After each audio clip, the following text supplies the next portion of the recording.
Vous connaissez tous l'importance des modes majeurs et mineurs en musique, mais moi je vais vous parler d'un mode qui n'a aucune tonalité et que je qualifierais de mode rébarbatif. Ce mode est pour ma part parfaitement représenté par la musique atonale dite dodécaphonique. Pardon pour les puristes. Dès 1911, son inventeur Arnold Schoenberg, empli d'une ardeur patriotique, s'était donné pour mission de socialiser la musique en donnant à chaque note la même importance. Plus de majeurs, plus de mineurs, égalité pour toutes les notes. Et pour n'en favoriser aucune, les 12 notes d'une gamme devaient être jouées sans être répétées dans la même mesure. Voilà ce que ça donne.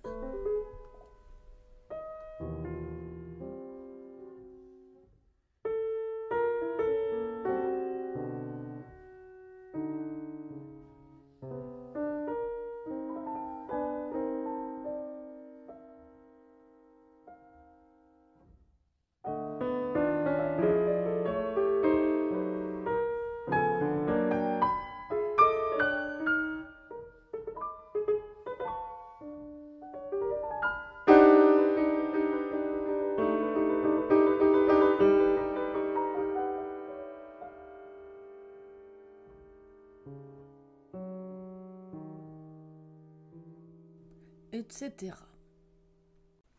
La musique de Schoenberg fait des émules, si bien qu'en 1925, Anton Webern compose sa première bagatelle en sérielle intégrale.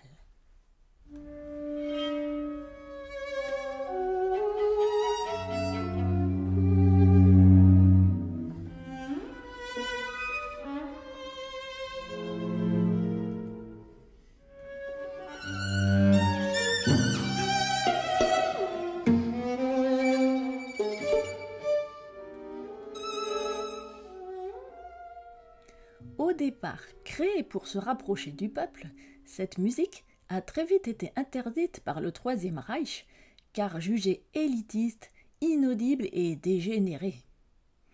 Ce genre perdure malgré tout, puisqu'en 1949, Olivier Messiaen produit une œuvre dont le titre clairement explicite annonce la prise de tête. Mode de valeur et d'intensité.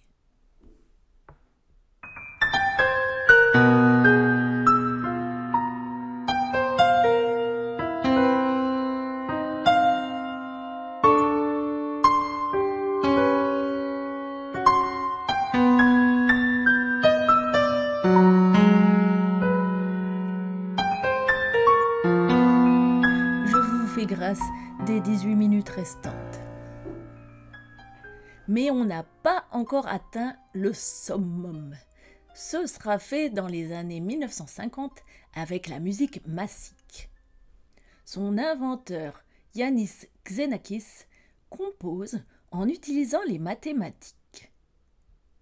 Pour obtenir ces sonorités qui le hantent, souvent métaphoriques et inspirées de phénomènes naturels, mais aussi de scènes de regroupement de foule qu'il a vécu lorsqu'il était résistant pendant la Seconde Guerre mondiale, il a mis au point des techniques mathématiques utilisant les probabilités stochastiques qui lui permettaient d'incorporer l'aléatoire avec un maximum d'intervention.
ce seul juge. Puis suivra Pierre Boulez, ici en fond sonore. Heureusement pour mes oreilles, à la fin des années 1950, ce système dans lequel tout était rigoureusement contrôlé va quasiment s'auto-détruire. Il portait en fait en lui son propre virus et posait beaucoup de problèmes aux interprètes, car plus la complexité augmentait, moins l'interprétation pouvait être rigoureuse. Et même les premiers partisans du sérialisme vont alors abandonner la composition à partir de cette technique. Et je les en remercie chaleureusement.